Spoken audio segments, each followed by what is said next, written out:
ask you something? We were wondering, what does the word Kilmacduagh mean? Well, it's a signpost, really, telling us that this is the church of the Son of Dua. Oh, right, okay. But that wouldn't be the full meaning now. If you want to know what it means really, you'd have to hear the legend of St.Colman. What did he say? I'll tell you later. Hey, cool, can you tell us a story? Well, there's a little bit of a tale in it, all right.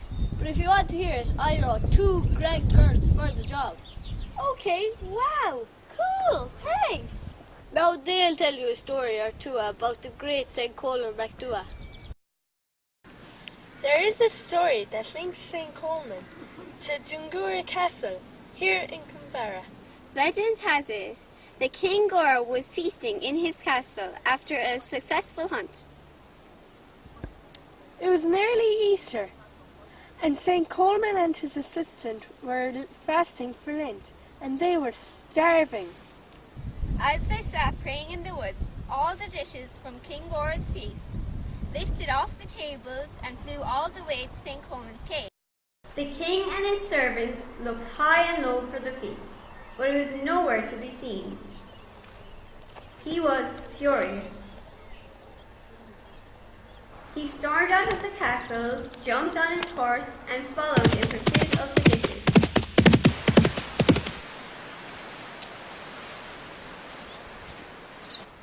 St.Colman's tale brings us here, to the hazelwood landscape of the Burren. To a place called Eagle's Rock.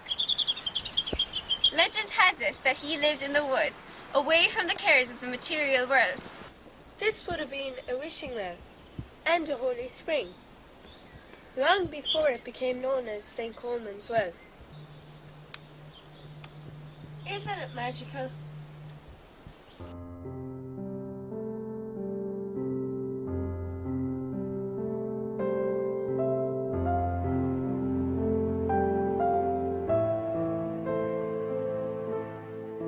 The story goes that St. Colman came to live here, in this very wood. While the kings and their castles were fighting and feasting, he chose a hermit's life of fasting and prayer. Supposedly, he lived in that cave up there.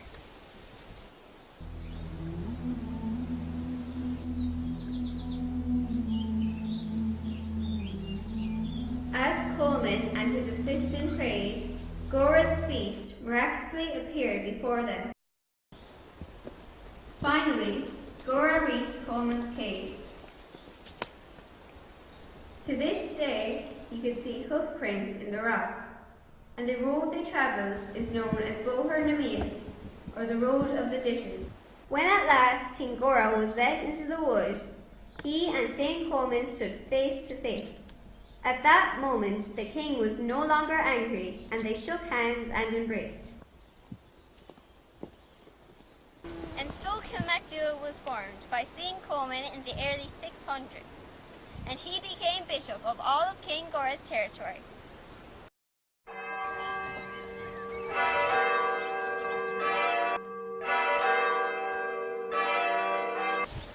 St. Kilmacduagh's first church is no longer standing, but Kilmacduagh, over 1,000 years old, still carries his name.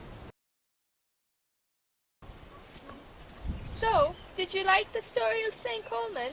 Yeah, thanks, it was fascinating. I know, and if we believe the tale, he was pretty amazing. Well, we've got to go, but enjoy the rest of your stay. Hey, thanks. Yeah, thank you, we will. See you later, Uncle. Well, thanks for all your help. Yeah, it was a really great story. No bother.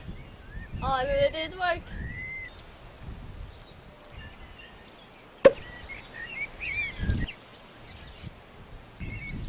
Wow, did you see that? Yeah, weird. Where'd they go? I wonder if he was a leprechaun.